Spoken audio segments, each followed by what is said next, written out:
रामं रामानुजं सीतां भरतं भारतानुजं सुग्रीवं वायुसूनं च प्रणमामि पुनः पुनः।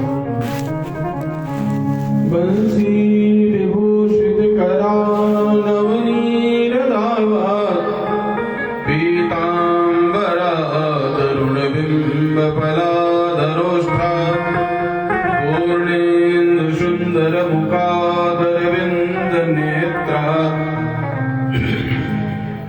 कृष्णात् परं किमपि तत्त्वमहं न जाने। यो ब्रह्मरुद्रशुक्लारदभीष्ममुख्यैः रालक्षितो न सहसा पुरुषस्य तस्य सद्यो वशीकरणचूर्णमनन्तशक्तिं तं राधिकाचरणरेणुमनुस्मरामि। कर्पूरगौरं करुणावतारं संसारसारं भुजगेन्द्रहारं सदा वसन्तं हृदयारविन्दे भवं भवानी सहितं नमामि। त्वमेव माता च पिता त्वमेव बन्धुश्च सखा त्वमेव विद्या द्रविणं त्वमेव शर्वं मम देवदेव। मनोजवं मारुततुल्यवेगं जितेन्द्रियं बुद्धिमतां वरिष्ठम् वातात्मजं वानरयोधमुख्यं श्रीरामदूतं शरणं प्रपद्ये। भक्तिभक्त भगवन्त गुरु चतुर्नाम वपुयेक इनके पद बंदन किए नाशत विघ्न अनेक। गजाननं भूतगणादिसेवितं कपित्थजम्बूफलचारुभक्षणम् उमासुतं शोकविनाशकारकं नमामि विघ्नेश्वरपादपङ्कजम्। श्री राधा कृष्ण भगवान की। भगवत बंधुओं, श्रद्धामयी माताओं, देवियों, अनंत करुणा वाले भक्तवांछा कल्पतरु तड़ित द्विनिंदक पीतांबर पड़धारी राधा रसिक बिहारी योगेश्वर सर्वेश्वर भगवान श्री कृष्णचंद्र आनंद कंद ब्रजचंद्र की वांगमयी मूर्ति श्रीमद् भागवत महापुराण की पावन कथा प्रसंग धनुर्मास के पावन पर्व पर श्रीमान हजारीलाल जी, बिमला देवी, नवीन कुमार जी, समस्त वेद परिवार भीकमपुरा वाले के द्वारा आयोजित इस दिव्य ज्ञान महोत्सव में सुप्रभात में भगवान गजानन महाराज की पावन श्री चरणों से शोभा यात्रा प्रारंभ हो गई। गणेश जी मंदिर वाले महाराज जी साथ में विराजित हुए और शोभा यात्रा की शोभा किससे बनती है? जब प्रसाद रास्ते में चकाचक बढ़िया मिल जाए और कहे वाह आहा, क्या कहें। तो कहीं पर समोसा मिल रहा है, कहीं पर ढोकला मिल रहा है, हम भी देख रहे थे। बढ़िया सुस्वादु केसर वाला दूध पहले ठीक हो गया था, फिर गड़बड़ कर दी। फ्रूटी, जल, चाय, नाश्ता होते हुए, जल पान करते हुए और प्रभु का नाम संकीर्तन करते हुए, सुंदर नृत्य करते हुए कथा मंडप में हम सभी लोग प्रवेश किए हैं। भगवान की भक्ति में 5 उपाय बताए गए हैं। सबसे पहला उपाय क्या है? नृत्य।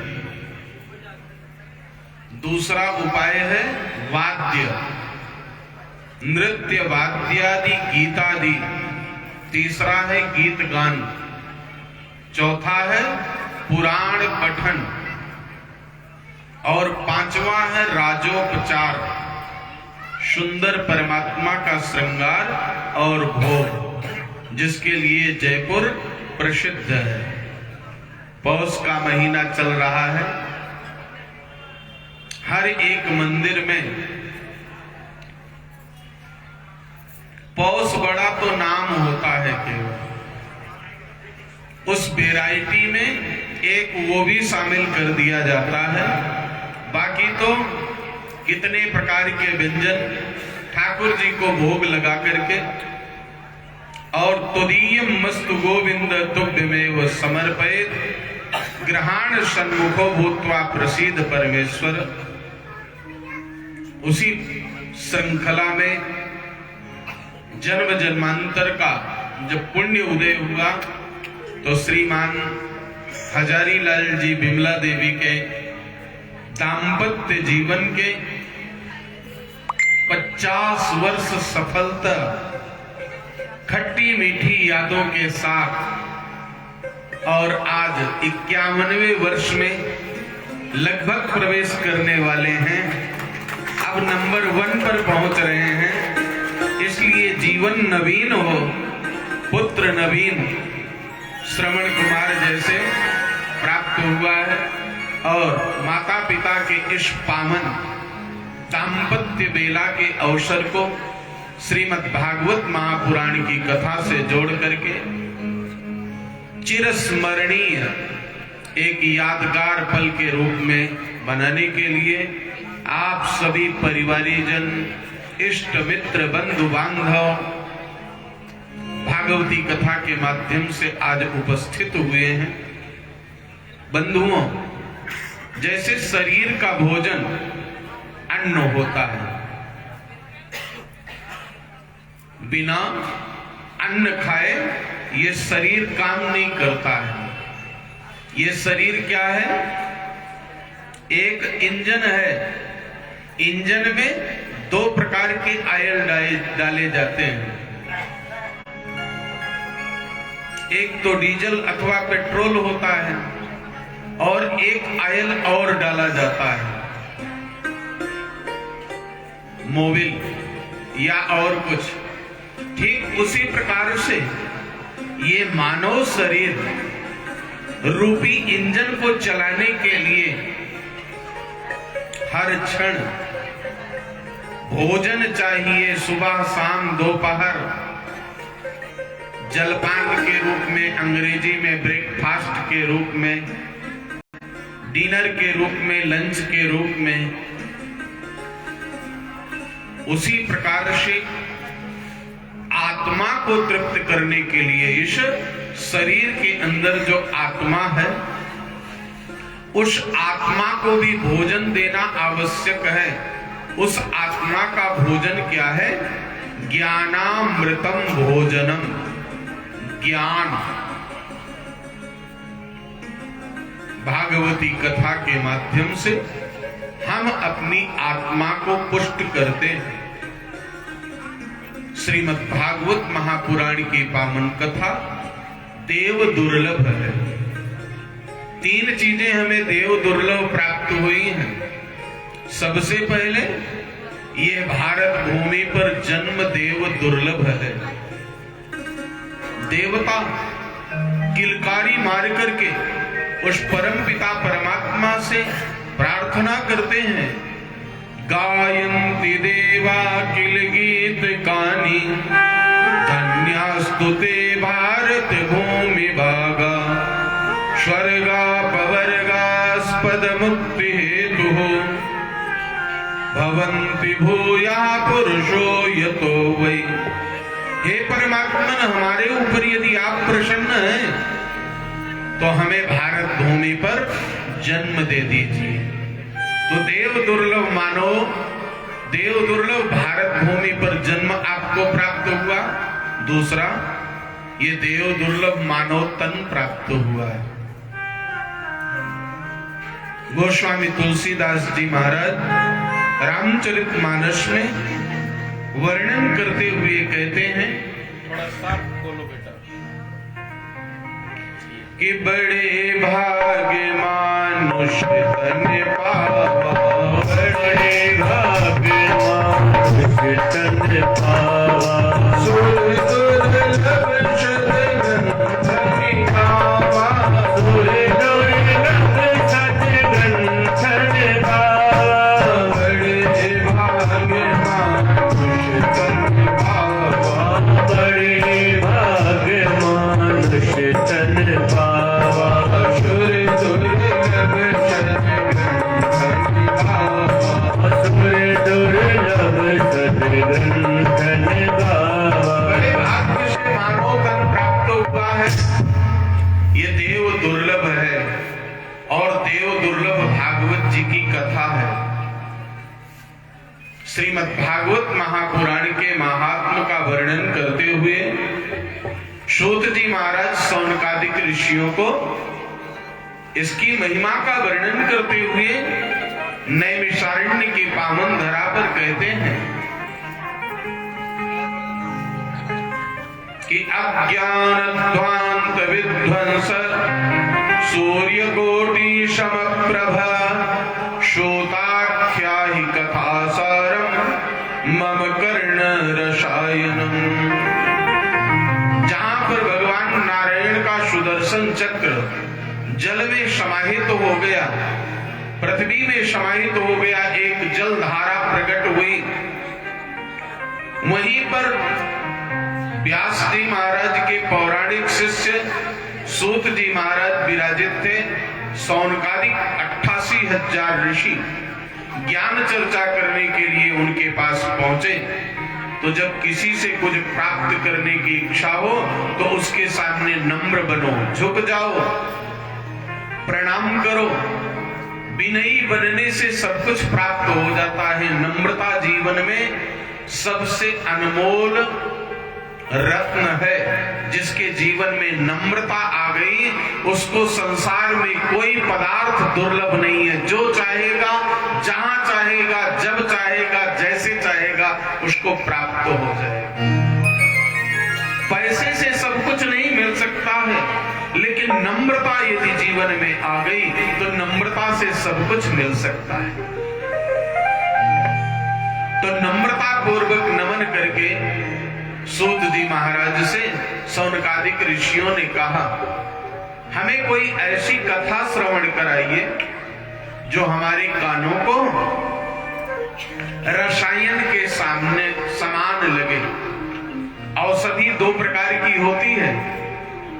एक का नाम होता है काढ़ा, जो डराता है। कोरोना आया था ना, फिर से कोरोना डराने लगा है। तो कितना काढ़ा पी गए आप लोग? जो जैसा काढ़ा बताया वैसे पी गए, लेकिन क्या वास्तव में प्रेम पूर्वक पिए क्या? उसका स्वाद लेकर के पिए क्या? कोई नाक दबा करके पिया, कोई आंख बंद करके पिया, क्योंकि काढ़ा कड़वा होता है। लेकिन अगर सिरप दे दिया जाए तो उसको रसायन भी कहते हैं। सिरप क्या होता है? मीठा होता है। अगर डॉक्टर साहब वैद्य जी एक ढक्कन पीने को कहें तो चला करके पूछते हैं कि जल्दी लाभ होने के लिए 2 ढक्कन चलेगा क्या? क्यों? क्योंकि वो मीठा है। ना कोई कड़वा सुनना चाहता है, ना कड़वा खाना चाहता है। केवल कड़वा बोलना जानता है। तो जीवन की कड़वाहट, वाणी की कड़वाहट मिटाने के लिए कोई रसायन पीना पड़ेगा, जिस रसायन से हमारी वाणी में मधुरता आ जाए, मिठास आ जाए। तो कानों को भी रसायन चाहिए। रसायन माने अच्छी बात। एक बात तो होती है जिसका नाम है बकवास। उसको सुनते सुनते आदमी के कान पक जाते हैं। जब कोई आपके सामने ज्यादा बोलने लगता है तो क्या कहते हो? चुप होने का क्या लोगे? एक टेप ले आओ, इसके मुंह पर चिपका दो। और कोई ऐसी चर्चा छेड़ देता है जिसमें आपकी जिज्ञासा बढ़ने लगती है। आप कहते हो आगे क्या हुआ, आगे क्या हुआ, आगे क्या हुआ। ये क्या है? जिसमें जिज्ञासा उत्पन्न हो जाए वो कानों के लिए रसायन होता है। तो सूत जी महाराज से शौनकादिक ऋषि कह रहे हैं, मम कर्ण रसायनम, बातारी फुलवारी ऐसी सजाओ जो मेरे कानों के लिए रसायन के समान लगे, सुनने में अच्छी लगे और हमारे लिए हितकर हो। देखो संसार में बहुत प्रकार के साबुन बन गए हैं, सर्फ बन गए हैं कपड़े को साफ करने के लिए और शरीर को साफ करने के लिए। अनेक प्रकार के डिटर्जेंट, पाउडर, साबुन बन गए हैं। कपड़ा बढ़िया साफ हो सकता है, शरीर बढ़िया साफ हो सकता है, लेकिन इस तन के अंदर जो मन है उस मन को साफ करने का कोई साबुन मिला क्या आज तक? जिस प्रोडक्ट पर लिखा हो, साबुन पे लिखा हो कि इस साबुन से स्नान करने के बाद मन साफ हो जाता है, हमें तो नहीं मिला है। अगर आप लोगों को किसी को मिला हो तो हमें भी बता देना। मन को साफ करने के लिए आज कपड़ा तो सबका बढ़िया साफ साफ हो गया और शरीर भी साफ हो गया, सुगंधित हो गया, लेकिन मन दूषित है। तो मन के मैल को मिटाने के लिए कानों को सुनने में सुंदर लगने वाली कोई बात बताइए। सूत जी महाराज से शौनकादिक ऋषियों ने कहा। आपसे क्यों पूछ रहे हैं? क्योंकि आपका नाम गुरु है, सतगुरु है। यदि किसी को कल्प वृक्ष की प्राप्ति हो जाए तो कल्प वृक्ष क्या देता है? स्वर्ग की संपदा दे देता है। यदि किसी को मणि मिल जाए तो वो मणि, चिंता मणि अगर प्राप्त हो जाए तो मन में जो चिंता हो उस चिंता को नष्ट कर देती है। चिंतन में जो कुछ आवे वो प्रदान कर देती है। अगर विचार में हमारे मन में आया कि हमें रसगुल्ला खाना है तो कढ़ाई में तलने की जरूरत नहीं है, गर्मा गर्म प्लेट में सर्व होकर के सामने आ जाएगा। चिंतामणि का ये प्रभाव होता है।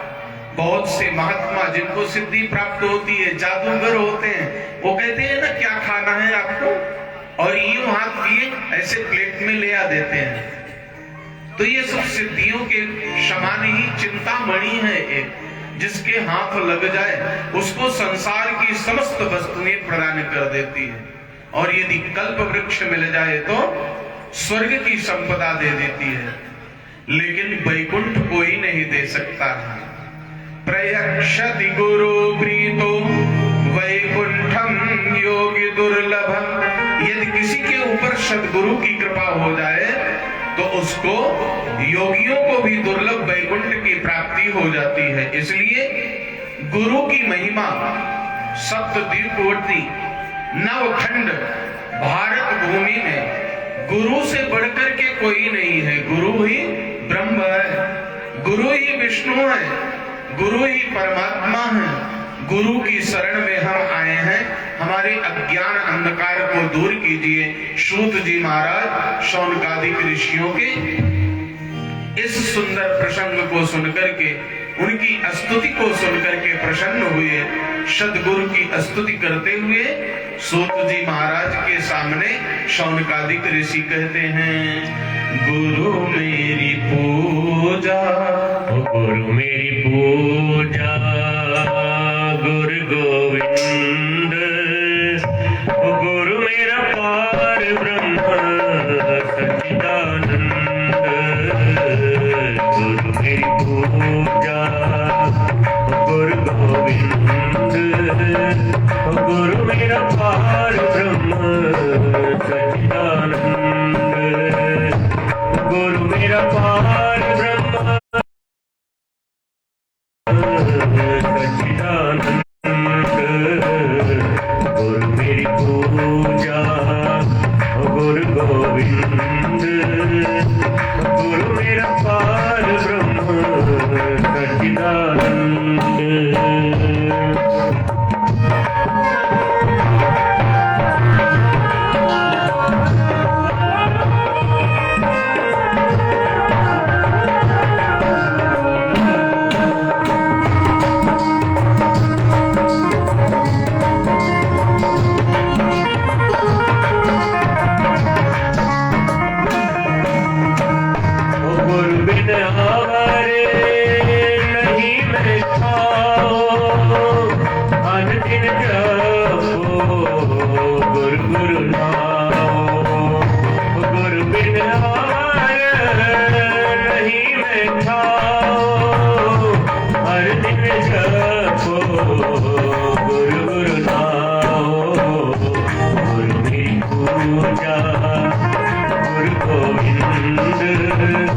गुरु मेरा पार ब्रह्म सच्चिदानंद।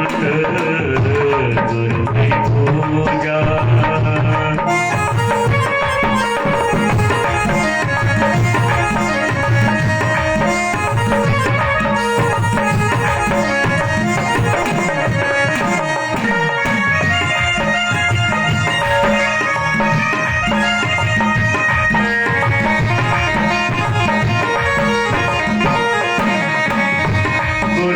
ज्ञान, गुरु मेरा ध्यान, गुरु गोपाल पुरख भगवान।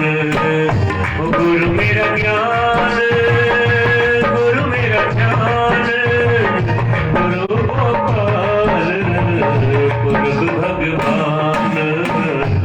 गुरु मेरी पूजा, गुरु गोविंद, गुरु मेरा पार ब्रह्म सच्चिदानंद। गुरु मेरी पूजा,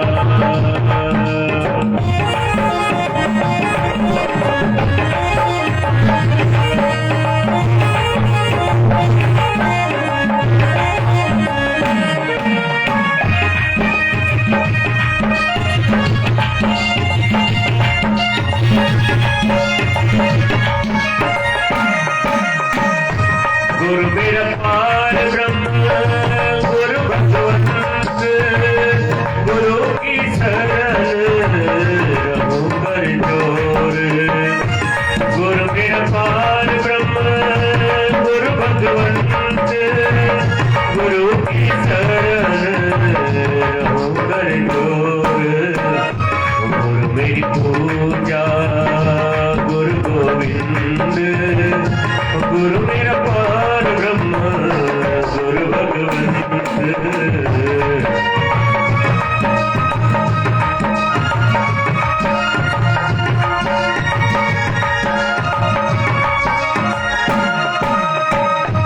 गुरु बहुतारे भव के पारे, गुरु सेवा से यम छुटकारे। गुरु बहुतारे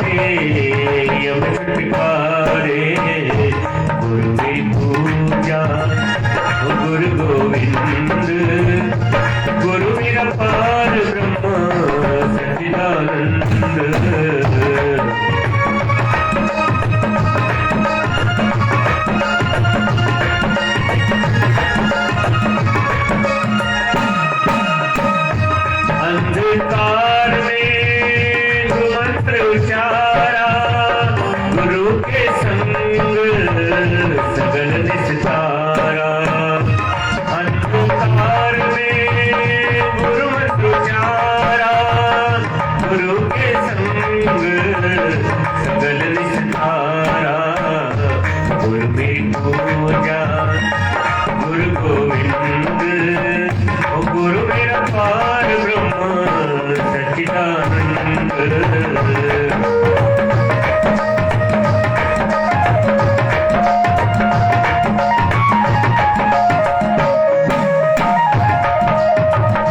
गुरुपुरा पाइए वो बड़भागी, गुरु की सेवा दुख न लागी।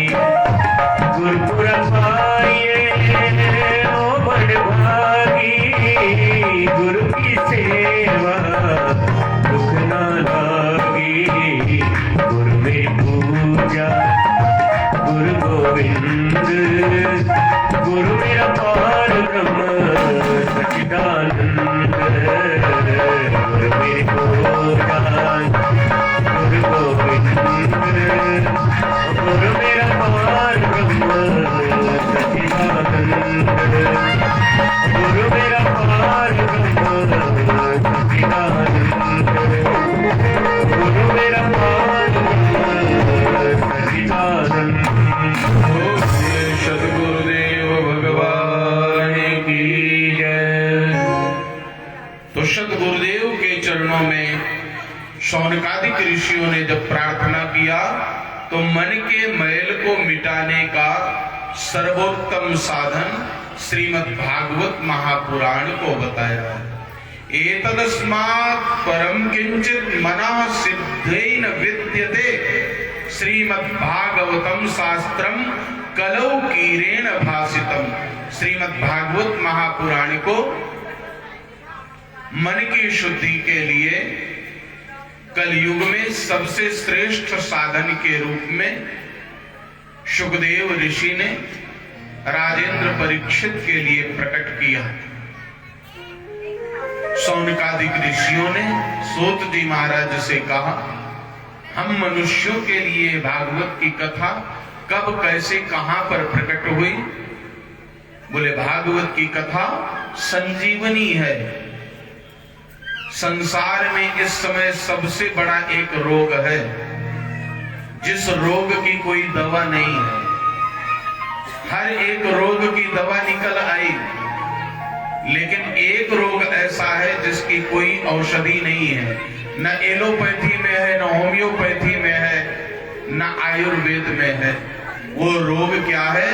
चिंता, डिप्रेशन, अवसाद, विषाद। जब किसी को लक्ष्य की प्राप्ति नहीं होती है तो चिंता में चला जाता है, डिप्रेशन में चला जाता है। डिप्रेशन नामक बीमारी का कोई इलाज नहीं है। इस संसार में हर एक को चिंता आजकल व्याप्त है। छोटे बच्चों को पढ़ाई की चिंता, बड़े लोगों को व्यापार की चिंता, जो बुजुर्ग हो गए उनको अपने बुढ़ापे की चिंता। हमारे पास कोई बैठता नहीं है, कोई बोलता नहीं है, कोई पूछता नहीं है। किसी न किसी प्रकार की चिंता सबको है कि कोई तने दुखी, कोई मन दुखी, कोई धन बिन रहत उदास, थोड़े थोड़े सब दुखी, सुखी राम के दास। कवियों ने कहा इन संसार में सब कोई दुखी है।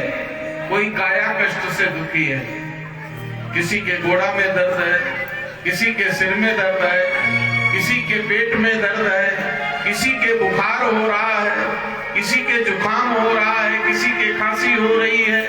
संसार में कोई ऐसा प्राणी नहीं है जो दुखी ना हो। कोई काया कष्ट से दुखी है, कोई धन के बिना दुखी है, हमारे पास पैसा नहीं है। कोई है जो मानसिक रूप से दुखी है। इस संसार में सब दुखी हैं। सुखी राम के दास, भगवान के श्री चरणों में जो बैठ जाता है कुछ क्षणों के लिए, वही सुखी है। इस संसार का नाम क्या है? दुखालय।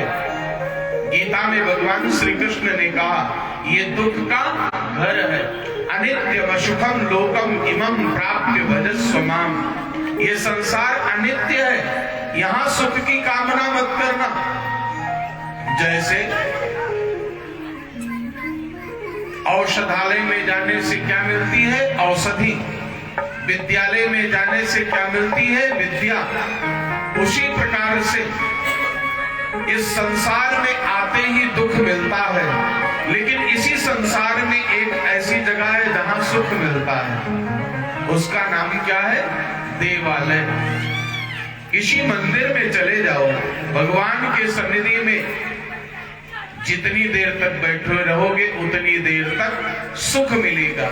चाहे जयपुर के आराध्य देव भगवान गोविंद देव की शरण में जाओ, चाहे अपनी कॉलोनी में विराजमान श्री गणेश जी महाराज की शरण में जाओ, मुरली मनोहर की शरण में जाओ, किसी भी मंदिर में आप जितनी देर तक बैठ गए उतनी देर तक आपको सुख मिलता है। भजन भी तो माताएं यही गाती हैं, मिलता है सच्चा सुख केवल भगवान तुम्हारे चरणों में। तो प्रभु के चरणों में जितनी देर बैठ जाओगे आपको सुख की प्राप्ति होगी। संसार में सब दुखी है, भगवान की भक्ति में जो लगा हुआ है वो सुखी है। सबसे ज्यादा भगवान की भक्ति इस संसार में करने का रिकॉर्ड किसके नाम है? श्रेय किसको मिला है? नारद जी को।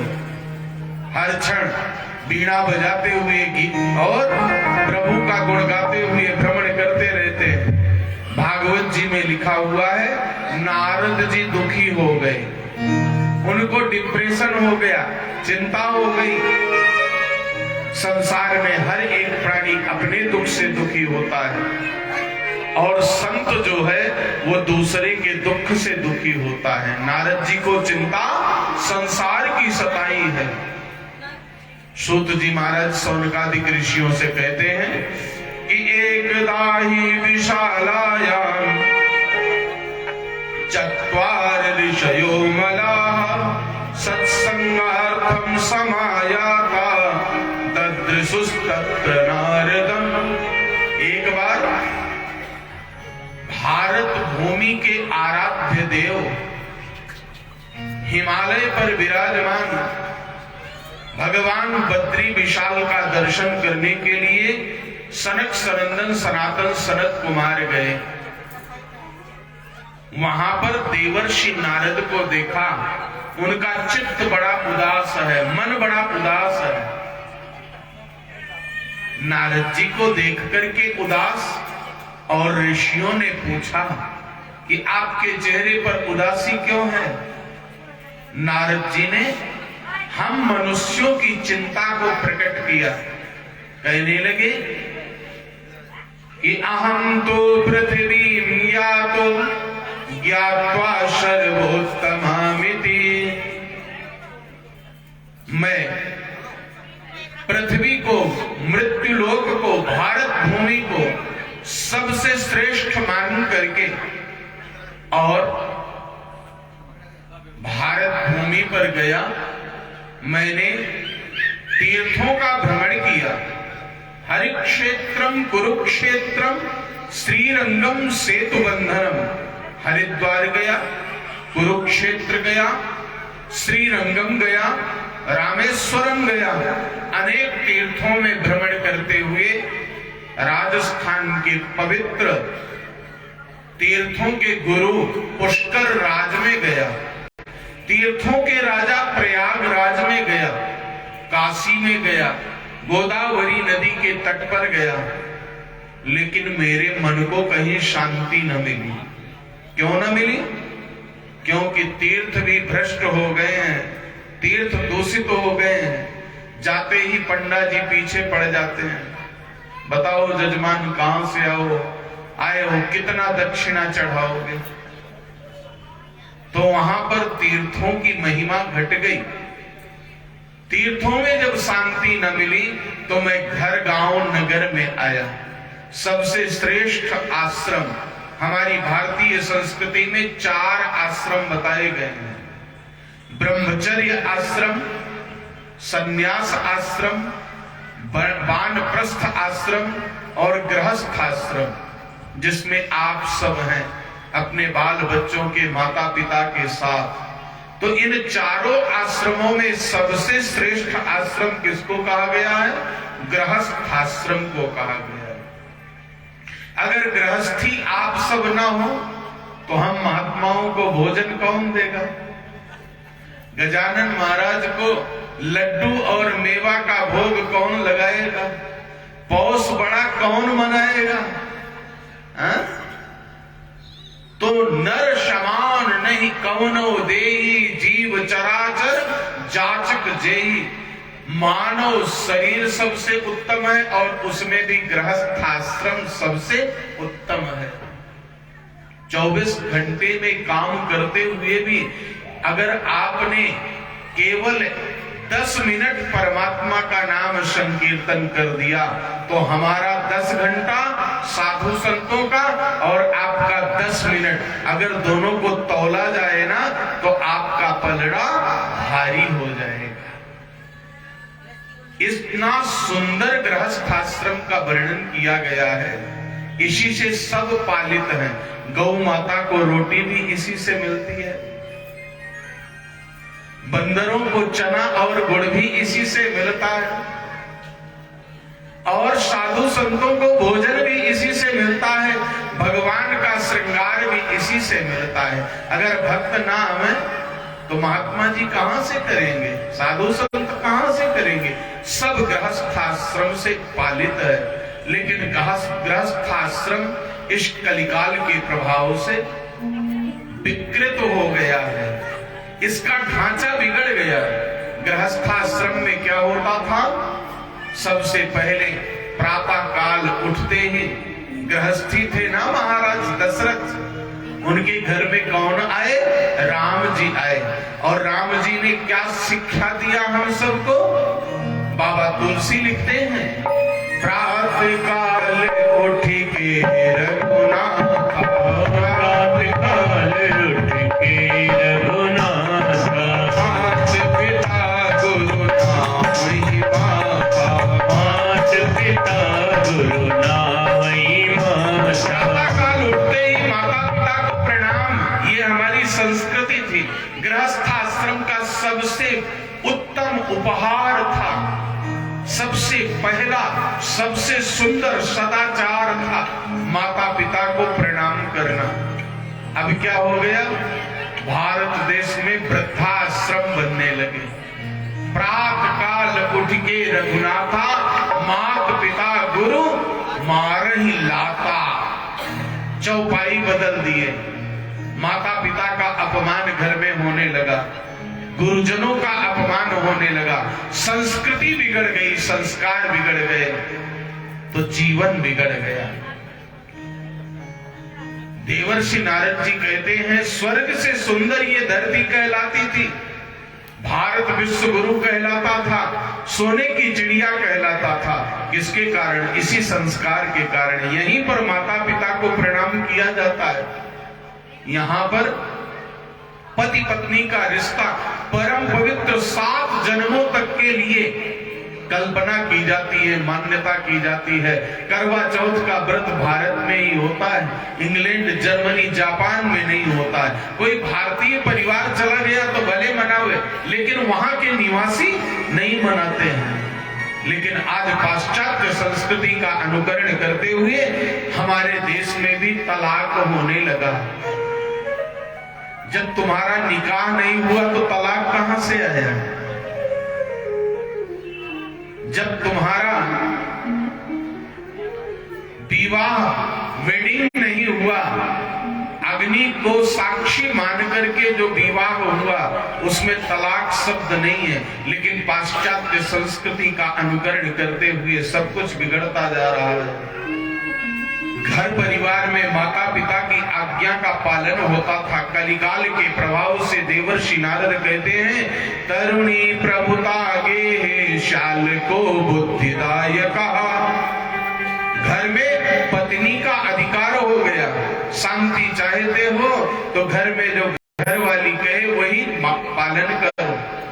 फिर भी दंपति नाम च कलकनम, सब कुछ करते हुए भी पति पत्नी में कलह होता है, शांति नहीं है। पहले बेटी का विवाह सबसे उत्तम माना जाता था, कन्यादान सबसे श्रेष्ठ दान माना जाता था। लेकिन कलिकाल के प्रभाव में दहेज रूपी दानों ने ऐसा मुंह फैलाया कि अब बेटी होना माता पिता के लिए सबसे बड़ा संकट माना जाता है। स्वर्ग से सुंदर ये पावन धरती थी हमारी, ये कलि के प्रभाव से आज बड़ी दूषित हो गई है। देवर्षि नारद कहते हैं, सब जगह मैं भ्रमण करता हुआ वृंदावन धाम में पहुंचा। सोचा कि वहां पर जहां पर कन्हैया ने गाय चराया कुछ तो अभी शांति होगी, लेकिन वृंदावन में पहुंचते ही मेरा मन और अशांत हो गया। जो आज तक सुना नहीं गया, देखा नहीं गया, वो मैंने वृंदावन में देखा है।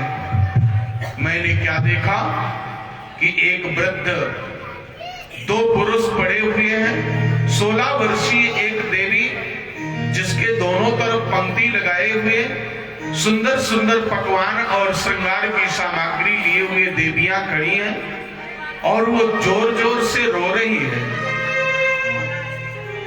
उस देवी ने मेरे को देखा और मेरी तरफ आवाज लगा करके जोर जोर से मुझको पुकारने लगी कि भो भो साधो क्षणं तिष्ठ मच्चिंताम विनाशय दर्शनम तव लोकस्य सर्वथा गहरम परम। हे साधु महाराज, बस कुछ क्षण यहाँ पर रुक जाइए, मेरी भी चिंता को मिटा दीजिए। आपके दर्शन मात्र से पाप नष्ट हो जाते हैं।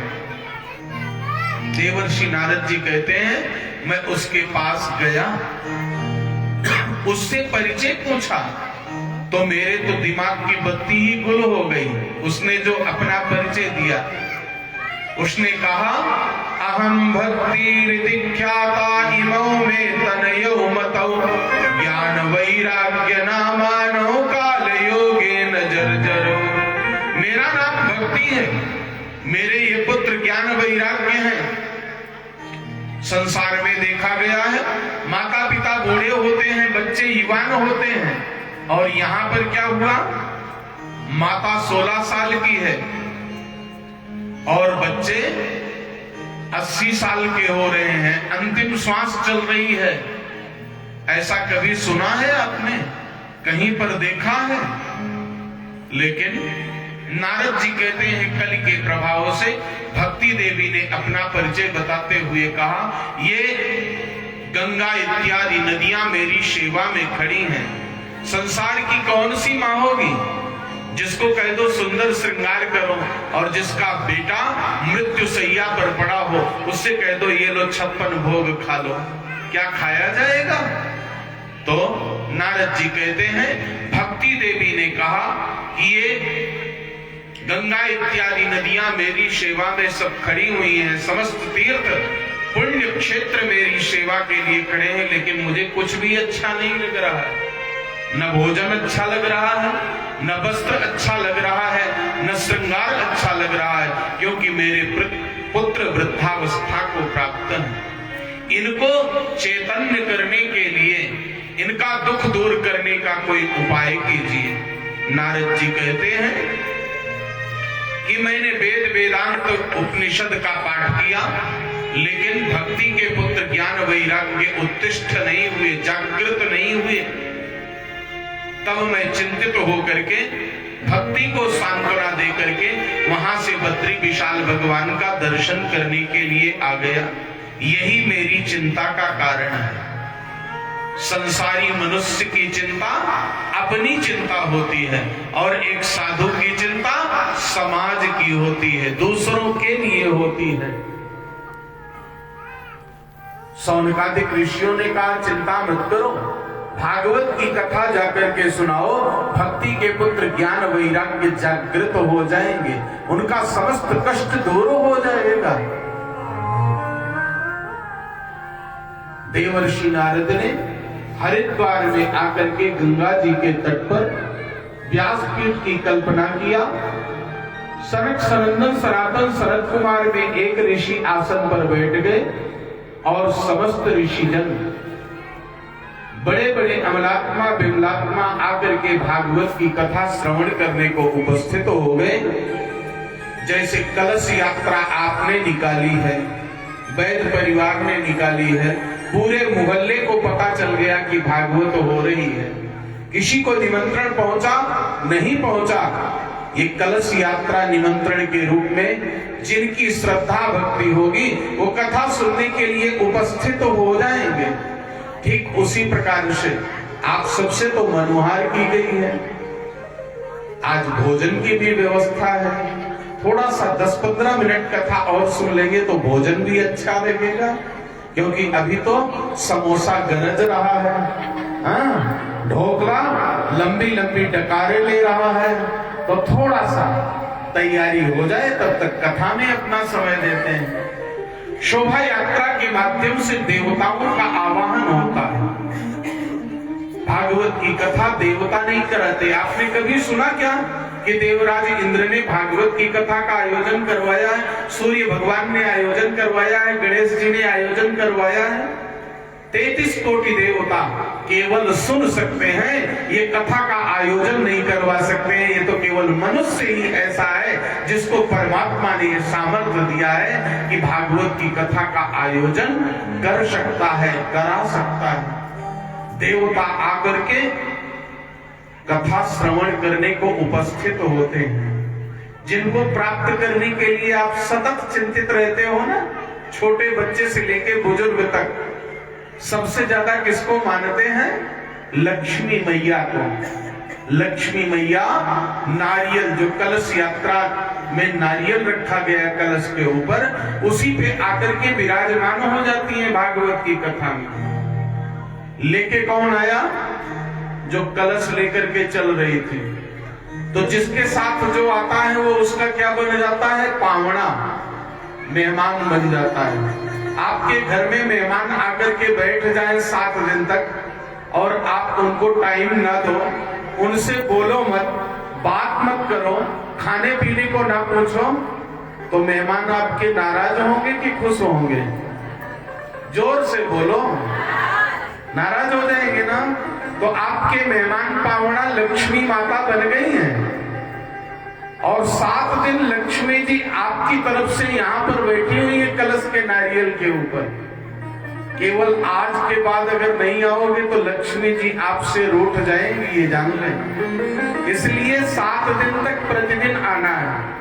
1 बजे से 5 बजे तक इतना समय 7 दिन के लिए निकालना है। और लक्ष्मी जी के पीछे पीछे कौन चलते हैं? नारायण, श्रीमान जी। किसके पीछे चलते हैं? श्रीमती जी के। श्रीमती एवं श्रीमान लिखा रहता है ना, तो श्रीमती लक्ष्मी जी है, श्रीमान नारायण है। भगवान नारायण कलश के कंठ में रहते हैं और भोले बाबा उसके नीचे रहते हैं। उसके नीचे गजानन महाराज परिवार सहित रहते हैं, रिद्धि सिद्धि के साथ सारे देवता वहां पर विराजमान है। 33 कोटि देवता, राहु केतु शुक्र शनिचर अगर नाराज हो गए तो सोचो क्या कर सकते हैं। इसलिए उनको प्रसन्न करने के लिए 7 दिन तक नवीन ने कलश यात्रा में, हजारीलाल जी ने, वैद परिवार ने आपको सम्मिलित करके ये भार आपके ऊपर छोड़ दिया। अब रूठों को मनाना आपका काम है। जो कलश यात्रा में कलश उठा लिए, चाहे वो 1 क्षण के लिए उठाए, 1 मिनट के लिए उठाए, 1 घंटा के लिए उठाए, हाथ लगाए। चाहे नाचने वाली जो थी देवी जी, उन्होंने कहा थोड़ी देर पकड़ लो ना, तो इतने में ही मामला गड़बड़ हो गया। अब तो आपके ऊपर भार पड़ गया। तो सारे देवता जैसे ही भागवत की कथा का आयोजन हुआ उपस्थित हो गए और उसी समय आश्चर्य होता है कि भक्ति सुतौ तौ तरुणौ गृहीत्वा प्रेमैक रूपा सहसा विरासित श्री कृष्ण गोविंद हरे मुरारे हे नारायण वासुदेवा श्री कृष्ण गोविंद हरे मुरारे।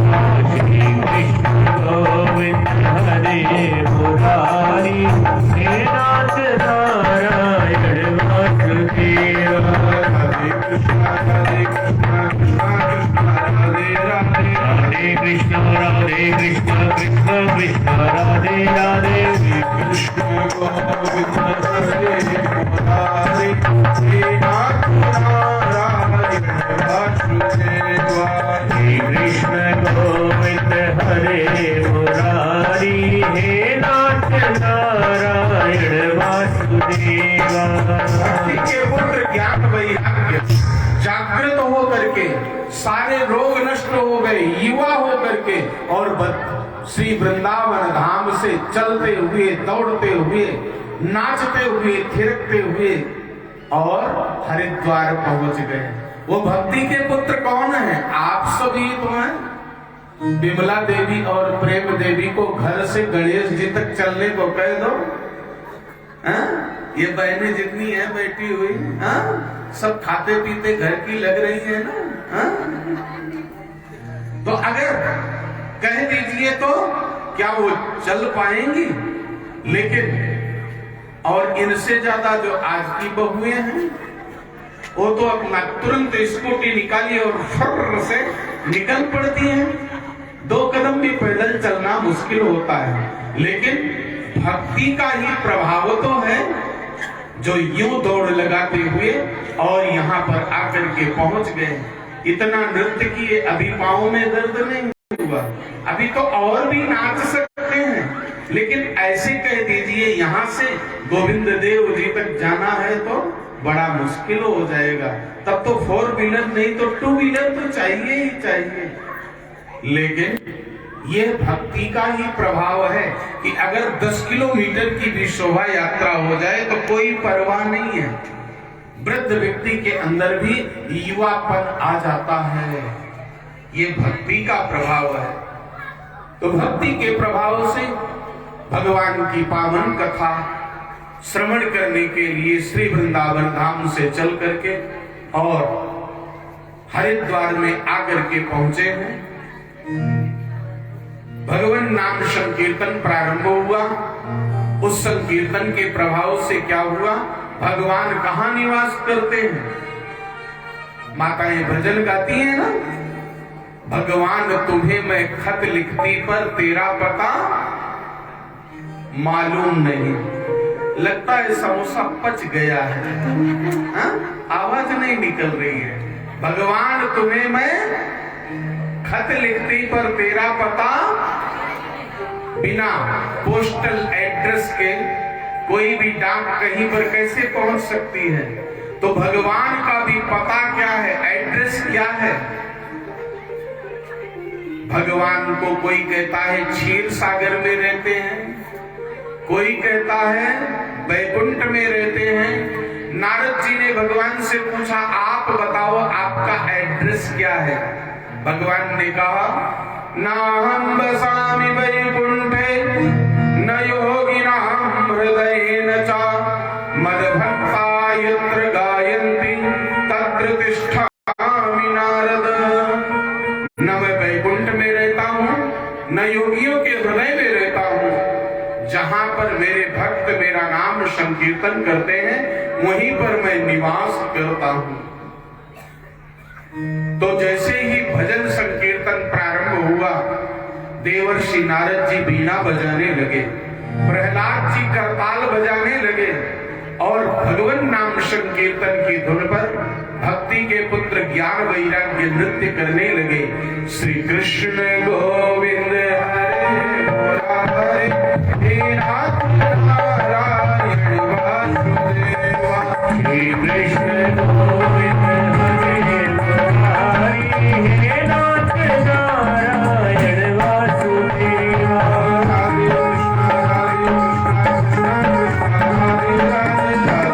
राधे कृष्ण कृष्ण कृष्ण राधे राधे। कृष्ण गोविंद हरे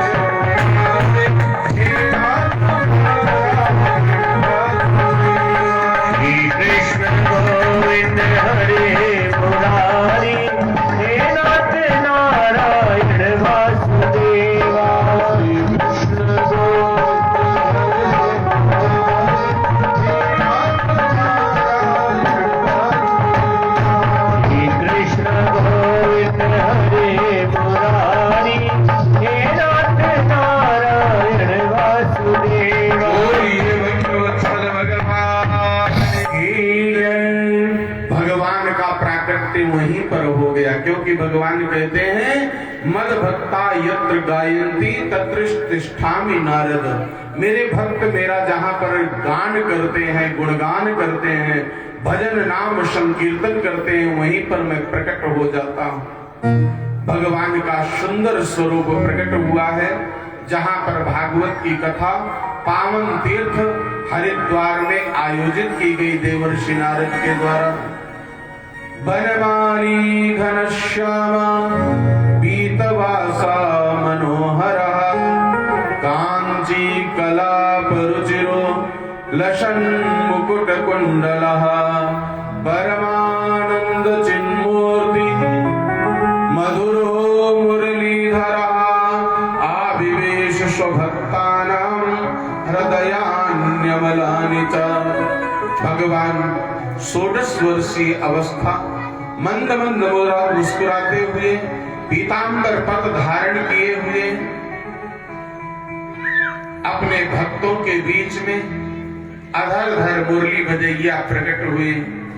उनके सुंदर स्वरूप को देख करके मनुष्य की तो बात छोड़ो, पशु पक्षी जीव जितने भी थे वो सब दिव्यधाम वैकुंठ को जाने लगे हैं। भगवान के स्वरूप में क्या है, झांकी में क्या है, जादू भरा हुआ है। उनकी आंखों के सामने जो एक बार आ जाता है वो उन्हीं का हो जाता है। भजन गाती है ना माताएं, तेरी आँखियां तो है जादू भरी, बिहारी जी में कब से खड़ी। भगवान कहते हैं मेरे दर्शन का फल क्या है कि मम दर्शन फल पर मम दर्शन फल पर अनुपमा।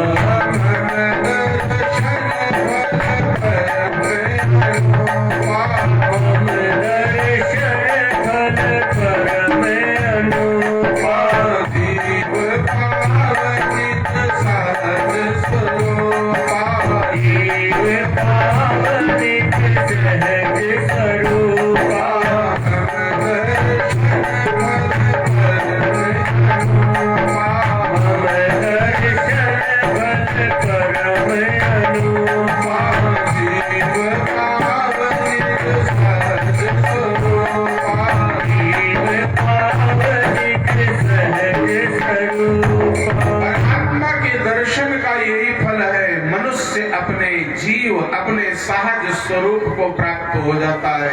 जीवात्मा का सहज स्वरूप क्या है? जिसने काम क्रोध लोभ मोह मद मत्सर अहंकार नहीं है, यही जीव का सहज स्वरूप है। ऐसे स्वरूप को जीव प्राप्त हो जाता है। सूत जी महाराज से सौनकादिक ऋषियों ने कहा तब तो भगवान स्वयं प्रकट हुए थे, अब हम किसके आश्रय में जिए? बोले भागवत की कथा साक्षात श्री कृष्ण का ही स्वरूप है। अनुभव करो तो यही भागवत जी के मध्य में कन्हैया नृत्य करता हुआ दिखाई पड़ेगा। जब भगवान इस धराधाम को छोड़ करके जाने लगे तो उद्धव जी ने उनसे कहा कि आप तो जा रहे हो, आपके भक्त किसका आश्रय लेंगे?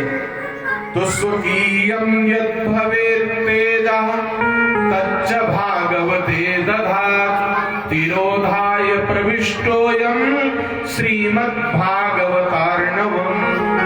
भगवान का जो स्वयं का दिव्य तेज था उसको श्रीमद् भागवत महापुराण में स्थापित कर दिया। तो भागवत क्या है? ये कहानी नहीं है, ये नाचने गाने का साधन नहीं है, ये झांकी दिखाने का साधन नहीं, ये तो एक मनोरंजन के लिए थोड़ा सा कर दिया जाता है। भागवत साक्षात भगवान श्री कृष्ण का रूप है। कन्हैया का दर्शन करना है तो भागवत की कथा को मन लगा करके सुनो। ये नहीं कि तन तो यहां है, मन और कहीं। तन और मन दोनों जब मनमोहन को समर्पित करोगे तो यहीं पर कन्हैया नृत्य करते हुए दिखाई पड़ेंगे। बोले भागवत भगवान की जय हो। तो ये भागवत की कथा जिसको स्वयं परमात्मा नहीं तार पाए, वो भागवत की कथा से तर गया कि कीरात ऊणांद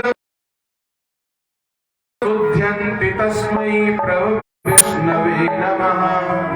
भागवत की कथा को श्रवण करके इस संसार में जो जीव हमेशा पाप कर्म में लगे रहते हैं, वो भी परमात्मा के दिव्य धाम को प्राप्त हो जाते हैं।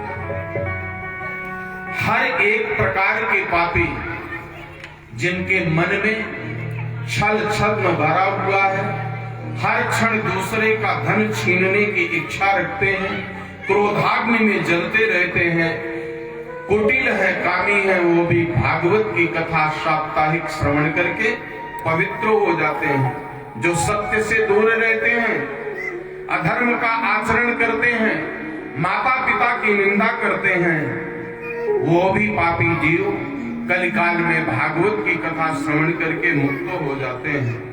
5 प्रकार के महान पाप कहे गए हैं। इन पापों का प्रायश्चित नहीं है। ब्रह्म हत्या, मदिरापान, सुवर्ण की चोरी, गुरु स्त्री का गमन और विश्वासघात। किसी ने आपके ऊपर विश्वास किया, उसके विश्वास का हनन करना विश्वासघात है। ये 5 महान पाप हैं। इन पापों का कोई प्रायश्चित नहीं है, लेकिन जाने अनजाने में ये पाप हो जाएं और मन लगा करके मनमोहन की वांगमयी मूर्ति श्रीमद् भागवत की कथा श्रवण कर लो तो इन पापों से भी मुक्ति मिल जाती है। यहाँ तक कि कायेन वाचा मनसा पिपातकम् नित्यं प्रकुर्वन्ति सखाः ठेन ये परस्वपुष्टा मलिना दुराशया शक्ताः यज्ञेन कलौ पुनन्ति ते। मन से, शरीर से, वाणी से जाने अनजाने में कोई पाप हो गया हो और परमात्मा की पवित्र कीर्ति श्रीमद् भागवत की कथा ध्यान लगा करके श्रवण कर लो तो मनुष्य समस्त पापों से मुक्त हो जाता है। सूत जी महाराज से शौनकादिक ऋषियों ने कहा, किसी का पाप नष्ट हुआ है क्या? कथा सुनाइए महाराज। बोले, अकृते कीर्तयिष्यामि इतिहासं पुरातनम यस्य श्रवण मात्रेण पापहानि प्रजायते। भागवत की कथा में पापियों की कथा भी आती है। पापियों की कथा क्यों कही गई? ऐसे पाप करने से हम बचें, ये हमें सावधान करने के लिए पापियों की कथा कही गई। तुंगभद्रा नदी के किनारे एक बड़ा सुंदर नगर था। उस नगर में ब्राह्मण, क्षत्रिय, वैश्य, शूद्र चारों वर्ण के लोग रहते थे। अपने अपने धर्म के अनुसार, अपने अपने वर्ण के अनुसार व्यापार इत्यादि करके और अपना जीवन यापन किया करते थे। उसी नगर में एक आत्मदेव नाम का ब्राह्मण था जो ज्ञान में साक्षात सूर्य के समान था। लोक में बड़ी प्रतिष्ठा थी। संसार में गृहस्थ आश्रम में रहने वाले लोगों को 6 सुख बताया गया है। अब अपने अंदर देखो कि आपको कौन सा सुख मिला और किसकी कमी रह गई। जो मिला है उसको भगवान का प्रसाद मानना और जिसकी कमी रह गई भगवान को दोष मत देना।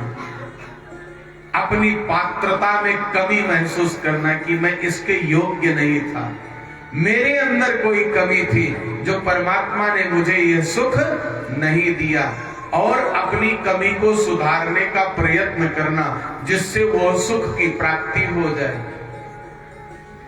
6 सुख कौन कौन से हैं? कि अर्थागमो नित्यमरोगिता च प्रिया च भार्या प्रियवादिनी च वश्यस्य पुत्रार्थकरी च विद्या षड्जीव लोकस्य सुखानि राजन्। सबसे पहला सुख क्या है? खूब पैसा हो। हमारे हजारी लाल जी के तो नाम में ही हजारिया छपा हुआ है। लखपति बनना तो थोड़ा सा स्टैंडर्ड बहुत ऊंचा हो जाता है, फिर आदमी नीचे झुकना नहीं जानता है। हजारी तक ठीक है, तो खूब पैसा हो, लक्ष्मी खूब कृपा किए हो, ये पहला सुख है जीवन का। और दूसरा सुख है निरोगी काया, शरीर में कोई रोग ना हो।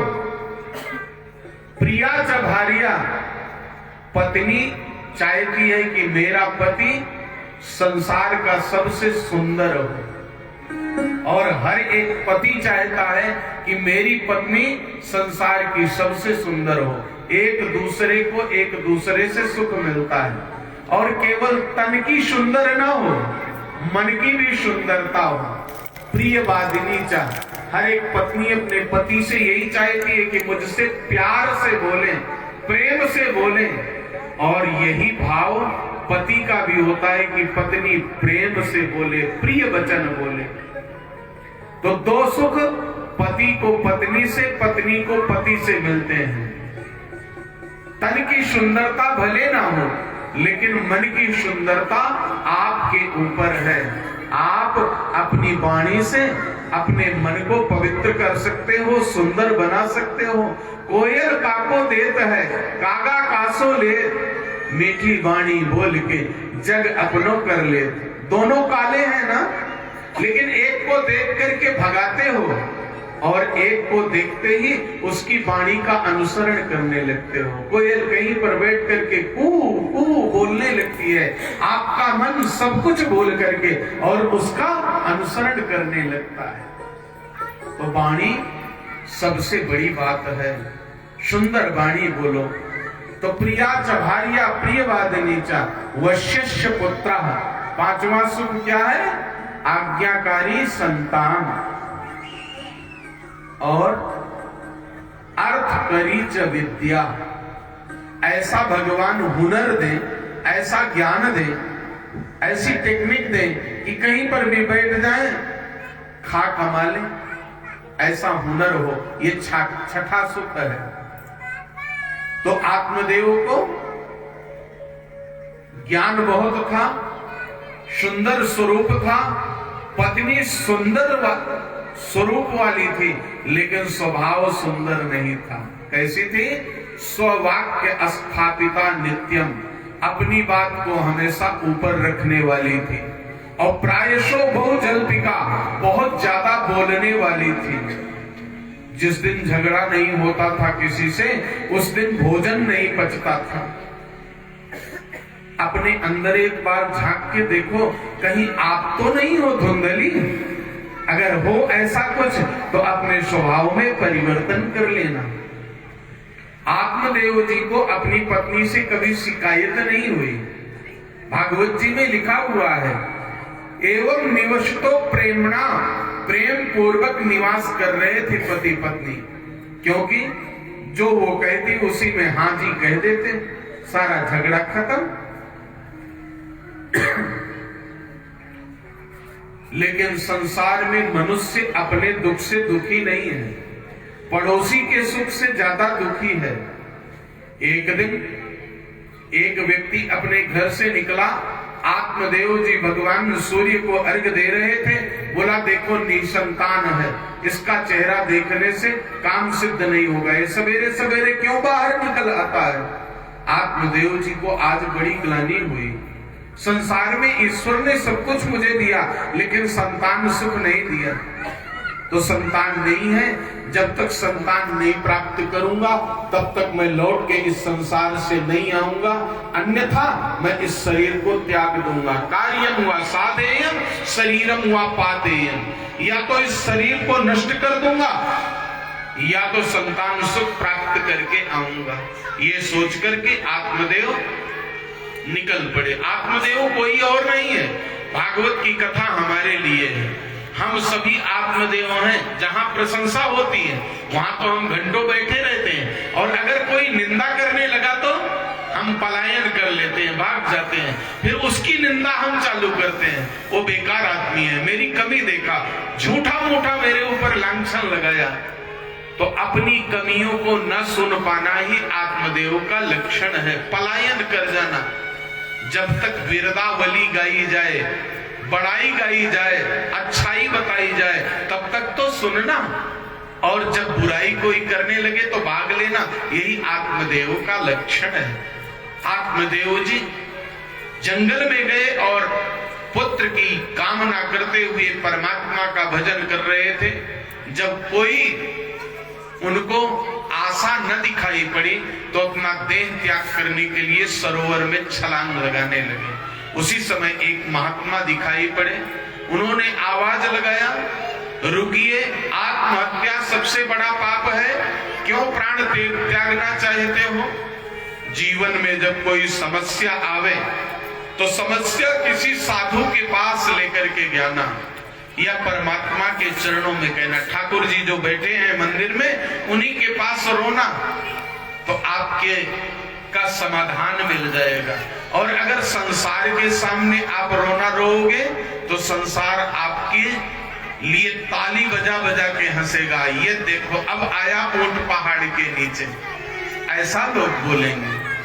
तो जीवन में जो भी समस्या आवे उसके लिए परमात्मा के चरणों में निवेदन करना या किसी साधु महात्मा के पास जाकर के रोना। आत्मदेव ब्राह्मण सन्यासी महाराज से महात्मा जी से कहने लगे, किम ब्रवीमि ऋषे दुःखम पूर्व पापेन संचितम मदीया पूर्वजास्तोयम कण्डोपमुपबन्धते। मैं अपने दुखों को कहां तक वर्णन करूं, ये मेरे पूर्व जन्म के पाप हैं। मेरे पूर्वज गरम गरम जल तर्पण में स्वीकार करते हैं क्योंकि आगे अब कोई आशा नहीं रही है। मुझे संतान ना हो कोई बात नहीं, मैंने गौ माता पाला उसके भी संतान नहीं हूं, मैंने वृक्ष लगाया उसमें भी फल नहीं आया, इसलिए मैं संतान दुख से दुखी होकर के प्राण त्यागने जा रहा हूं। महात्मा जी त्रिकालज्ञ थे, उन्होंने उनके ललाट की रेखाओं को पढ़ लिया और कहने लगे कि मुंच ज्ञानम प्रजारोपम बलिष्ठा कर्मणो गति विवेकम तो क्षमा साध्य त्यज संसार वासना। कर्मों की गति बड़ी न्यारी है। सप्त जन्मावधि तव पुत्रो नैवचा। इस जन्म की तो बात छोड़ो, 7 जन्म तक आपके संतान नहीं है। आत्मदेव ज्ञानी थे, विद्वान थे, बोले जो वैद्य नाड़ी पकड़ करके रोग देख ले वो रोग की चिकित्सा नहीं कर सकता, ये कैसे संभव है? बोले महात्मा जी या तो पुत्र दो या तो मेरी ब्रह्म हत्या का पाप अपने सिर पर धारण करो। बोले क्या मतलब? बोले तुम्हारे देखते देखते अब तो इसी सरोवर में प्राण त्याग दूंगा। अपनी झोली से एक फल निकाला, दिया, बोले श्रद्धा पूर्वक आपकी पत्नी यदि इस फल को खाएगी तो निश्चित ही उसको भगवत भक्त संतान होगी। संसार में देखा गया है संतान की चिंता सबसे ज्यादा माताओं को होती है, लेकिन वो धुंधली देवी थी। धुंधली माने जो आकाश में बदरी छा जाती है। धुंधली देवी उस फल को लेकर के रोने लगी। पास की एक सहेली आई, बोली क्यों रो रही हो? बोले ये फल लेके आए हैं ब्राह्मण देवता, इसको खाने से मुझे गर्व होगा, पेट बड़ा हो जाएगा, घर में आग लग गई तो जल मरूंगी, अगर चोर आ गए तो मुझे मार डालेंगे, अगर ये गर्भ पेट में टेढ़ा तिरछा हो गया तो पेट फाड़ के बालक निकाला जाएगा, मैं मर सकती हूँ। अगर ननंद रानी जापा कराने आई तो सारी गठरी बांध के धन उठा ले जाएंगे। यहाँ तो ननंद से चिंता नहीं है क्योंकि इस समय तो चेयरमैन बन गई है माया देवी। हाँ क्या कहना है? तो अद्भुत संगम ननंद भाभी का देखने को मिलता है। एक तरफ बहन की देवरानी है और दूसरे तरफ बहन की ननंद है। यही तो है आपसी संबंध जब होते हैं, रक्त संबंध में कहीं न कहीं रिश्ते में रिश्ता होता है तो छोटी मोटी बातें सब इकट्ठा होकर के दबा देते हैं। और जब स्वतंत्र रिश्ता होता है, मनमानी होता है, जिसको लव मैरिज कहते हैं, तो फिर महीना 2 महीना 6 महीना साल भर के बाद परित्याग की, डाइवर्स की, तलाक की नौबत आती है। रिश्ता हमेशा जाने पहचाने अपने कुल खानदान परिवार में ही करना चाहिए, जैसे आज से 50 वर्ष पूर्व हुआ है। तो नंद रानी से बड़ी चिंतित हुई धुंधली। अगर ननंद रानी भी मेरी ईमानदार लालने पालने दुखम प्रसूतायाश्चमर्भके बंध्या वा विधवा नारी सुखनी चेति में मति। लालन पालन करने में बड़ा समय व्यतीत हो जाएगा। इससे बढ़िया या तो इस महात्मा ये ब्राह्मण देवता का प्राणांत हो जाए और या तो ये फल निष्फल हो जाए। सहेली ने कहा ऐसा कुछ नहीं है, मेरे संतान है गर्भ में, मैं तुम्हें दे दूंगी, तुम्हारे पास धन है तुम मुझे दे दो। ये क्या है? दुर्भिसंधि। दुर्भिसंधि के द्वारा संतान जो उत्पन्न हुई और उस फल को गौ माता को खाने को दे दिया। संत का प्रसाद गौ माता के गर्भ में भी जाकर के मानव आकार की एक संतान उत्पत्ति हुई जिसके कान गाय के समान थे। उनका नाम पड़ा गोकर्ण। बोलिए गोकर्ण महाराज की जय हो। और जो दुर्भिसंधि के द्वारा ली गई उसका नाम हुआ धुंधकारी। याद रखना, पूत के पांव पालने में दिखाई पड़ते हैं।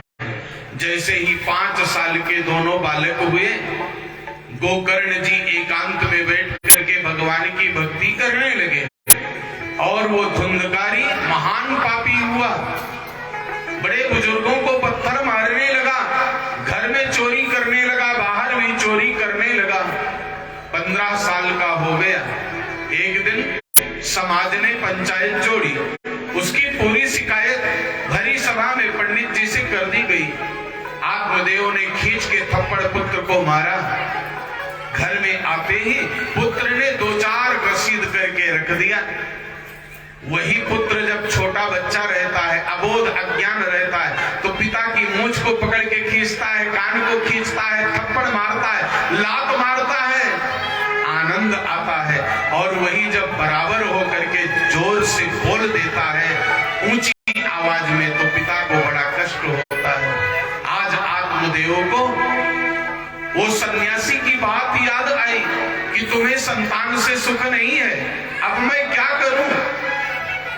अपने दूसरे पुत्र के पास गए। ज्ञानी की उम्र नहीं होती बंधु, ज्ञान कभी कभी बेटा भी बाप को दे सकता है, ये भागवत बता रही है। गोकर्ण जी ने कहा सब मानने के रिश्ते हैं, आप स्नेह पास में क्यों बंधे हुए हो? सच्चा रिश्ता तो केवल परमात्मा से है, इसलिए भगवान से नाता जोड़ो, संसार से नाता तोड़ो। ये शरीर भी आपके साथ जाने वाला नहीं है। बस 5 मिनट में कथा का विश्राम दे रहा हूं, माताएं बैठी रहें। प्रसाद तैयार हो गया है और आरती करके प्रसाद लेकर के ही सभी लोग जाएंगे, सबके भोजन की व्यवस्था है। केवल 5 मिनट में कथा का विश्राम दे रहा हूं। इस जीवन में सब कुछ नाशवान है, यहीं पर कमाए हो, यहीं पर छोड़ के जाना पड़ेगा। एक पुत्र अपने पिता को उपदेश दे रहा है कि धना निभोमौ पशवश्च गोष्ठे भार्या गृहद्वार जना श्मशाने देहश्चितायां परलोक मार्गे धर्मानुगो गच्छति जीव एकः। धन कमाते हो धरती में ही रह जाएगा। क्या कफन में जेब होती है? यहाँ तो एफडी हो सकती है, क्या परलोक के लिए बैंक में जमा करके वहां निकाल सकते हो क्या ही बैंकिंग से?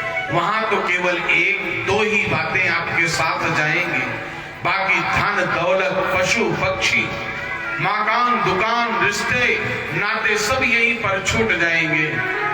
दिया लिया तेरे संग चलेगा, दिया लिया तेरे संग चलेगा, धर्म खाना है, धर्म कर्म का नाता है। नारायण का नाम लिएगा, नारायण का नाम लिएगा, देने वाला दाता है, देने वाला दाता है। गोविंद गोविंद गोपाला, भज गोविंद गोविंद गोपाला, भज मुरली मनोहर नंदलाला।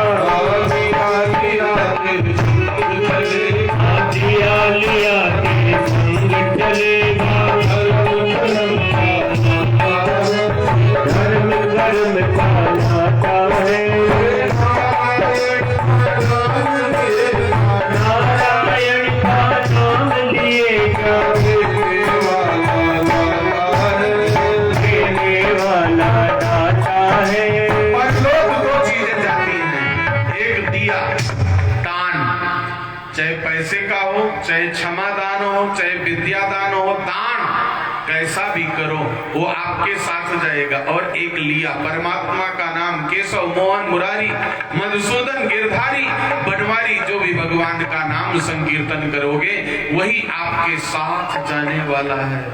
दो ही चीजें जाएंगी और कोई एफडी साथ में जाने वाली नहीं है। चाहे वो 100 किलो सोना रखे हो, जो कान में पहन रखे होगे और नाक पे पहन रखे होगे ना, अंतिम यात्रा के पहले छीना झपटी चालू हो जाएगी, निकाल करके सब रख लेंगे।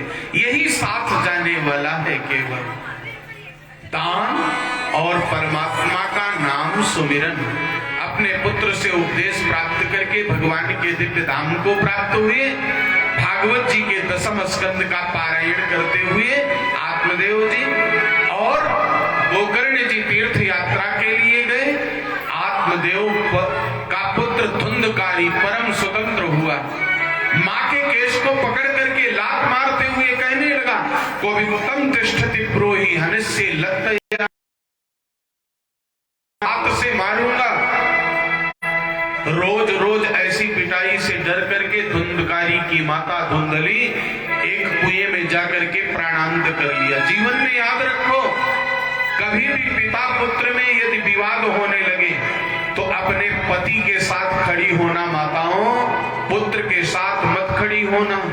नहीं तो जो पुत्र अपने पिता का अपमान कर रहा है वो आपके अपमान में संकोच नहीं करेगा। पति कैसा भी है, भला है, बुरा है, वही तुम्हारा देवता है, उसके साथ खड़ी होना। सिद्धांत यही कहता है। आज धुंधली को अपना पति आत्मदेव याद आया। मैंने इस पापी के कारण पति का अपमान किया, जब इसने अपने पिता का अपमान किया तो मैं मां होकर के खिलखिला के हंसी, अपने पति के अपमान को सहती रही। और आज जब पति देव नहीं है तो मेरा क्या दशा कर रहा है। माता का प्राणांत हुआ, परम स्वतंत्र हुआ, 5 नगर बधुएं ले आया, उनकी इच्छा पूर्ति करने के लिए चोरी करने लगा, राजमहल में चोरी किया। और उन नगर बधुओं ने एक दिन उसको रस्सी से बांध करके उसका प्राणांत करना चाहा, बलवान था, प्राण न निकला तो थथकते हुए आग के गोले उसके मुंह में डाल करके उसका प्राणांत करके आंगन में गड्ढा खोद के गाड़ करके सारा धन लेकर के गायब हो गई।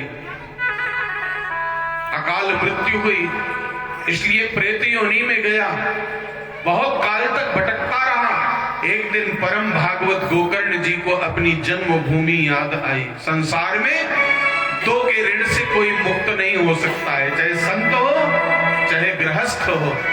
जननी और जन्मभूमि, इन दोनों को हमेशा नमन करना चाहिए, उनको याद रखना चाहिए और उनके प्रति कृतज्ञ होना चाहिए, कृतज्ञ नहीं बनना चाहिए। जननी जन्मभूमिश्च स्वर्गादपि गरीयसी, स्वर्ग से भी श्रेष्ठ है जननी और जन्मभूमि।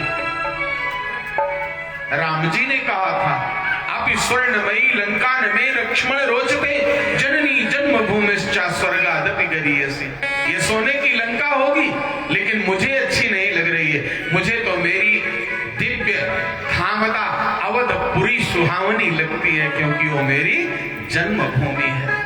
तो आज गोकर्ण जी जन्मभूमि पर जैसे आए, अपने खंडहर मकान में उसकी चटाई बिछा के सोने लगे।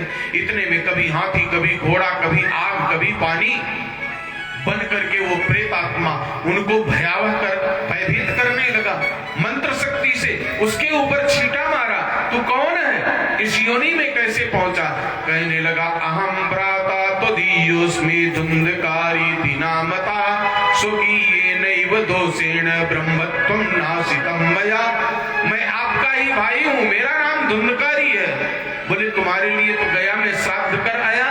बोले मैं अव्वल दर्जे का पापी हूं, साधारण पापी की गया से मुक्ति हो सकती है, मेरी मुक्ति का कोई और उपाय सोचिए। गोकर्ण जी ने कहा, अभी तो जाओ, कल प्रातः काल मिलेंगे। सवेरे भगवान सूर्य को अर्घ्य देते हुए और सूर्य की गति को स्तंभित कर लिया। हमारे हर एक शुभ अशुभ कर्मों को देखने वाले 13 गुप्तचर इंटेलिजेंस ब्यूरो भगवान ने लगा रखा है। 10 दिशाएं, सूर्य, चंद्रमा और चित्रगुप्त, ये 13 लोगों की नजर से हम बच नहीं सकते हैं। तो सूर्य भगवान से कहने लगे, मेरे भाई की मुक्ति कैसे होगी? बोले, भागवत की कथा श्रवण कराओ। गोकर्ण जी ने दिव्य कथा का आयोजन किया। वो प्रेतात्मा एक बांस में आकर के बैठ गया। 7 दिन की कथा जैसे पूर्ण हुई, चतुर्भुज रूप धारण करके आकाश में विमान पर बैठ करके देवताओं ने पृष्ठपुष्टि करके उसका स्वागत किया है। जाने लगा। गोकर्ण जी ने कहा, और सबके लिए विमान क्यों नहीं आया? बोले, श्रोता 3 प्रकार के, एक तो सरौता जो बैठ के बातें करते रहे, दूसरे सोता जो बढ़िया चकाचक खा पी करके और यहाँ पर आके सो गए, और तीसरे श्रोता जो कान और अपना चित्त मन मनमोहन के चरणों में लगा के कथा सुने।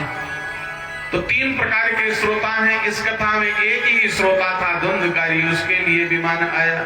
पुनः गोकर्ण जी ने कथा का आयोजन किया और सारे श्रोता भगवान के दिव्य धाम को प्रस्थान कर गए। बोलिए भागवत भगवान की जय। भागवत की कथा सुनने का नियम है। 7 दिन तक अगर शरीर साथ दे रहा है तो घी पी करके सुनो। पॉसिबल है? नहीं है ना? घी देख करके दूर भागते हो तो दूध पी करके सुनो, वो भी संभव नहीं है। तो एक टाइम भोजन, एक टाइम फलाहार, वो भी संभव नहीं है। तो 4 बार भले भोजन करो, लेकिन जिससे कथा सुन सको वो आचरण करो। जहां पर लंबी चौड़ी जगह हो वहां पर आयोजन करना चाहिए। जितना हो सके मौन रहना चाहिए। भगवान का नाम संकीर्तन करना चाहिए। और 7 दिन तक दाढ़ी नहीं बनाना चाहिए, बाल नहीं बनाना चाहिए, नाखून नहीं काटना चाहिए, अभक्ष भक्षण नहीं करना चाहिए। ये श्रोता और वक्ता दोनों के लिए नियम बताए गए हैं। दक्षिणा बताई गई है। 18,000 श्रीमद् भागवत के श्लोक हैं। एक श्लोक की कीमत 18,000 करोड़ स्वर्ण मुद्रा। तो फिर भागवत कौन सुनेगा? पत्रम पुष्पम फलम तोयम यो में भक्त्या प्रयक्षति। जो भावना पूर्वक हो, नारियल लेकर के और व्यासपीठ पर चढ़ा दो, और देते समय ये भाव ले आओ कि मैंने कुछ नहीं दिया। बस प्रार्थना कर लो, सुख रूप प्रबोधज्ञ सर्वशास्त्र विशारद एतत् कथा प्रसादेन मम अज्ञानम विनाशय। ऐसी प्रार्थना करके व्यासपीठ पर बैठे हुए को, आचार्य को सुखदेव रूप मानो, भागवत जी को साक्षात श्री कृष्ण स्वरूप मानो। यदि भक्ति पूर्वक भागवत की कथा सुने तो पुरुषार्थ चतुष्टय, धर्म, अर्थ, काम, मोक्ष, चारों पुरुषार्थ की प्राप्ति हो जाएगी। बोलिए वृंदावन बिहारी लाल की जय। चित्रकूट तीर्थ में सांडिल्य मुनीश्वर भागवत जी के महात्म को बैठ करके अपने शिष्यों के साथ गान करते हैं। आज की कथा का यहीं पर विश्राम। कल 1 बजे से 5 बजे तक सुंदर भजन, नृत्य कीजिए, भजन गुनगुनाइए और प्रभु का प्रसाद ग्रहण कीजिए। और 1 बजे से 5 बजे तक अपने मेहमान पाहुना से मिल जाइए। अन्यथा लक्ष्मी जी नाराज हो गई तो हजारी लाल जी को दोष मत देना। राहु केतु शनिचर आपसे रूठ गए तो फिर हजारी लाल जी को, वैद परिवार को दोष मत देना। इन्होंने तो आपके ऊपर सारे देवी देवता छोड़ दिए हैं। बोलिए भागवत भगवान की जय हो। वृंदावन बिहारी लाल की जय हो। सुखदेव जी महाराज की जय हो। जय जय श्री राधे। जय श्री राधे। सभी माताएं कल लाल रंग की साड़ी पहन करके आएंगी, ऐसा नवीन का कहना है। हाँ? अच्छा, देवी जी का कहना है, बहू रानी का। चलो आपस में कम्युनिकेशन कर लीजिएगा। और एक स्वरूप में रहोगे तो अच्छा लगेगा, बड़ा सुंदर लगेगा। देवम भूत्वा देवम यजेत। जब देवता बन करके हम देवता की पूजा करते हैं तो देवता बड़े प्रसन्न होते हैं। बोलिए वृंदावन बिहारी लाल की जय। मुरली मनोहर भगवान की जय हो। जय जय श्री राधे। नमः पार्वती पतये। हर हर महादेव। आरती के लिए सभी व्यक्ति लोग खड़े हो जाए, यजमानगण आ जाए।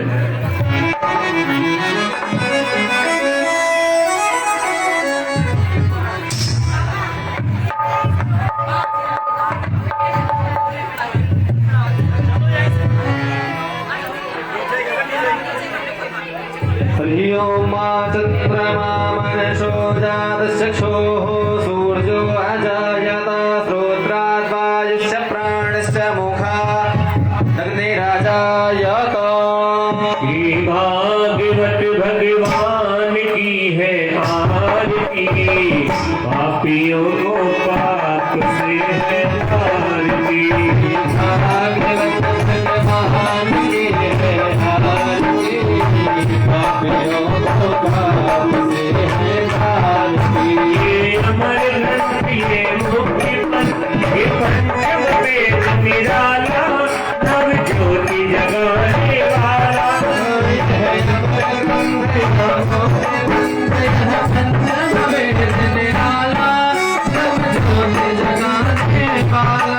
ये अमर ग्रंथ ये मुक्ति पथ है पंचम वेद निराला, नव ज्योति जगाने वाला।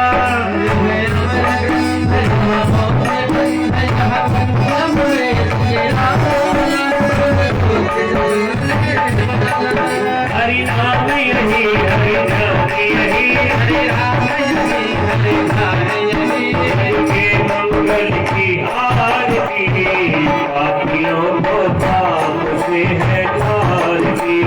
भागवत भगवान की है आरती,